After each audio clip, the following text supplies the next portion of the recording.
Bien le bonjour. Une petite histoire pour vos neurones. Il était une fois un prince et une princesse qui vivaient au paradis.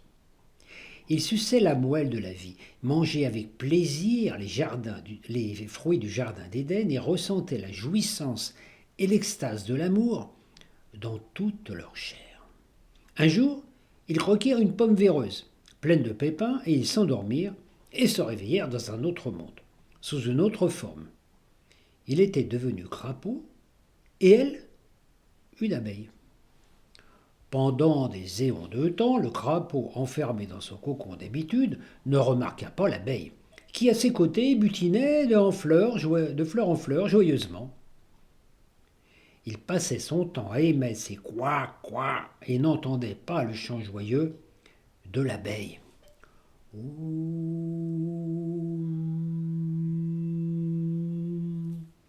L'abeille butinait des fleurs, ne s'accrochait à aucune d'entre elles.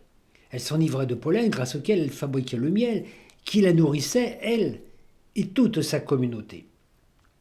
Tout œuvrait dans un but commun. L'abeille évoluait au milieu de moultes senteurs, de fleurs magnifiques, de chants d'oiseaux. Elle se sentait libre, heureuse d'accomplir son ouvrage avec joie. Le crapaud vivait à ses côtés, mais il semblait être d'un autre monde.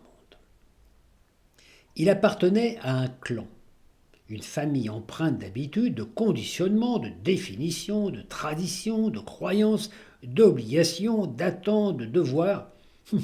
Il ne se sentait pas libre. Dès sa naissance, il avait été éduqué et formaté. Il avait enregistré une multitude de programmes, de croyances, d'interdits, de tabous, et s'était créé un personnage à partir de tout cela. Il était tellement enfermé dans ses habitudes, ses souvenirs, ses obligations, il ne savait plus qui il était. Il s'était créé son propre ciel, imaginant des présences, des anges, des démons, des dieux, des déesses qui veillaient sur lui et l'obligeaient aussi à obéir, à y respecter les lois du clan. Il ressentait une sorte de dualité entre lui, entre ce qu'il aimait faire et ce que le clan l'autorisait à faire.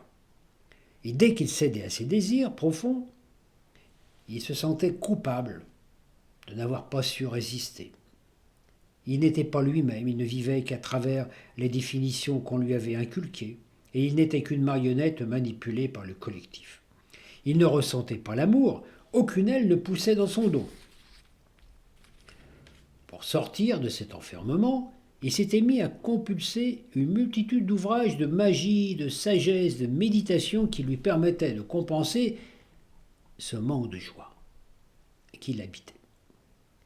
La clarté extérieure étant trop forte, il se fabriqua une paire de lunettes sombres et cela lui occultait la capacité de voir les couleurs du monde.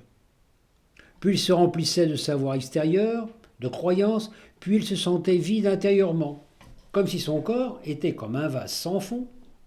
Plus il apprenait, plus il déprimait.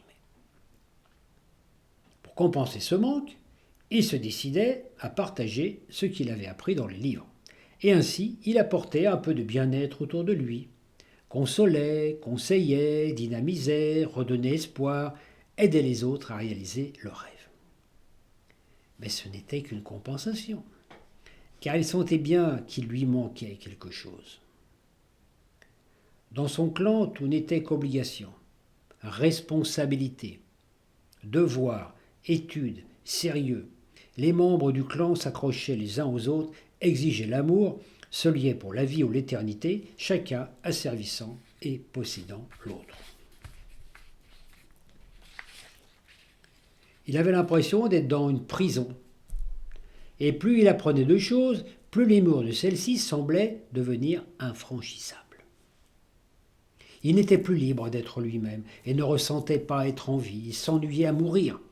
Pour compenser ce manque, il cherchait des distractions, regardait des séries, télévisée, lisait des journaux, allait au cinéma, faisait des voyages touristiques, lisait des romans d'aventure, participait à des colloques, des salons, des réunions ou se consacrait à son travail de diffusion. Tout cela pour oublier le fait qu'il ne se sentait pas vivant.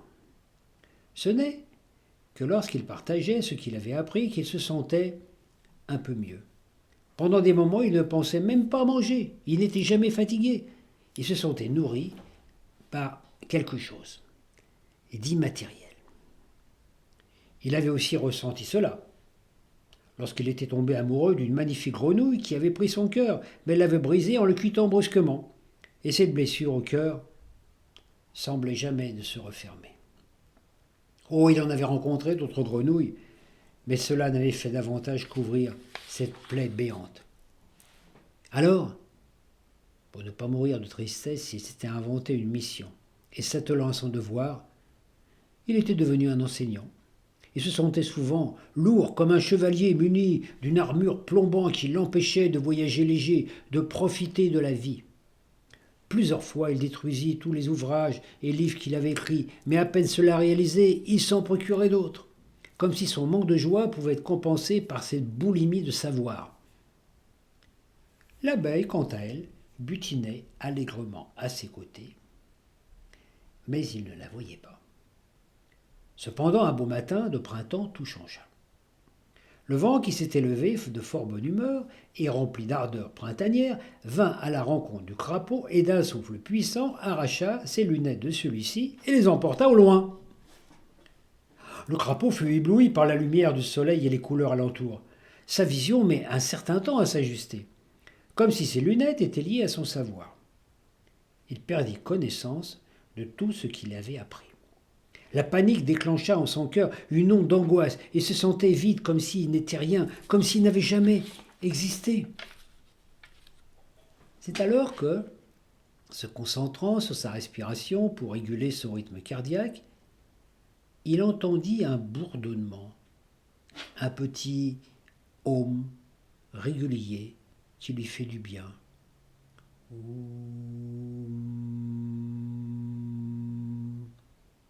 Il ouvre les yeux, et c'est là qu'il vit l'abeille posée sur une belle fleur jaune qui s'enivrait de pollen.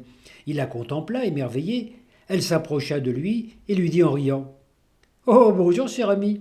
Ça fait longtemps que je te regarde, mais toi, tu ne me voyais pas avec tes lunettes. » « C'est vrai, mais j'aimerais les retrouver. Peux-tu m'aider ? » ?»« Oh, elles sont bien loin, mais tu n'en as plus besoin. » »« Mais elles me permettaient de voir, de savoir, de communiquer avec les sages et les anges. Je ne vois plus mon ciel. » »« Alors tant mieux, car celui-ci n'était qu'illusion. Tous ces personnages que tu as imaginés sont fictifs, ils ont créé ton faux ciel, et tu t'es enfermé tout seul dans cet enfer. » »« Bah oui, mais sans savoir, je ne suis rien. Que vais-je faire de ma vie ? Dis-moi franchement, étais-tu heureux comme cela ? Pas vraiment. Il me manquait quelque chose, mais je ne sais pas quoi.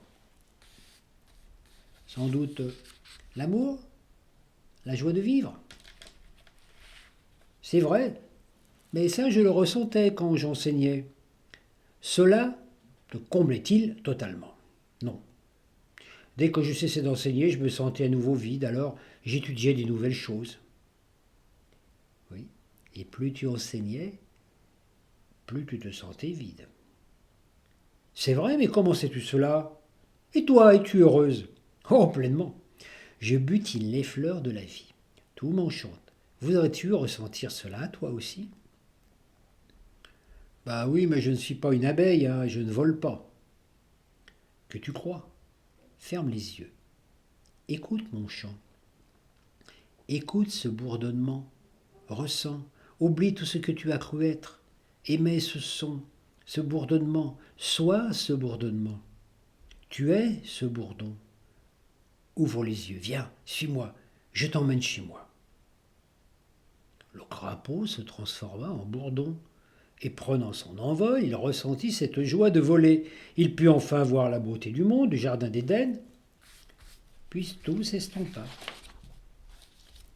Il se réveilla dans son corps de prince assis à côté de sa princesse.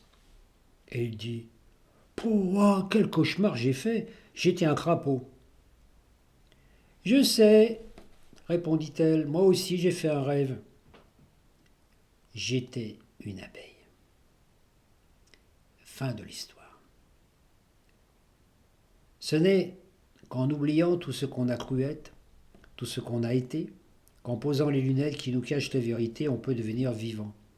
Et ce n'est qu'en osant être rien qu'on peut enfin être tout. Chacun d'entre nous crée son ciel ou son enfer. Dieu, c'est la vie. Chacun est la vie manifestée sous une forme, et peu importe la forme que l'on a été dans le passé ou celle qu'on aura dans le futur, car seule celle qu'on est aujourd'hui est importante. Jamais on ne pourra revivre ce moment, cette vie unique, et ce n'est que lorsqu'on cesse de penser, de réfléchir, de cogiter, de poser des questions, des quoi, qu'on devient vivant, qu'on ressent la joie de vivre existentiellement, ici, maintenant, sans attente, sans projection, sans définition, sans programme. L'éveil se produit quand le vent vient arracher nos lunettes de notre petit moi qui nous faisait vivre une vie définie comme ceci, c'est là. L'éveil déclenche le coup de foudre pour la vie. Alors, celle-ci devient l'amante de notre âme. Sans amour ressenti et vécu dans toute notre chair, la vie n'a aucune saveur, aucune joie, aucun attrait. Quand nous ressentons cela, il est temps de poser nos lunettes, nos livres, notre savoir, d'abandonner nos habitudes, quitter ce qui ne nous apporte plus de joie. Ça peut être la famille, le lieu de vie, le travail, les habitudes, les croyances, les savoirs, les livres, afin de renaître, de vivre enfin la vie qui nous apporte la jouissance de chaque instant. Oh, cela demande un effort de volonté, mais c'est la seule décision qui nous permet de passer de l'existence conditionnée à la vraie vie, celle où chaque instant est extase et réjouissance. Il y a un temps où il faut savoir abandonner tous ces personnages que nous avons été. Ils nous ont formés, ne sont plus d'actualité. Ils doivent se reposer. Plus qu'une croyance ne doit nous modeler, de vivre une nouvelle vie, celle que nous choisissons de vivre ici et maintenant. N'est-ce pas cela que l'on appelle carpe diem, sucer la moelle de la vie dans l'instant. Merci pour votre écoute.